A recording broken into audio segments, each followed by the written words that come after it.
అయితే శ్వాస సమస్యలనేవి మనకి స్నోరింగ్ ఉన్నవారికి ఈ శ్వాస సమస్యలు దీన్ని ఎలా చూడొచ్చు? స్నోరింగ్ అనేది చిన్న సామెత చెప్తాను.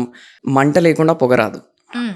సో, ప్రాబ్లమ్ లేకుండా స్నోరింగ్ అనే సౌండ్ అనేది రాదు. సో, సౌండ్ వస్తుంది అంటే ఖచ్చితంగా మనం నిద్రపోయినప్పుడు మన ఎయిర్‌వే ఏదైతే పేటెంట్‌గా ఉంటుందో అది ఎక్కడో ఒక దగ్గర నొక్కుకుపోతుంది.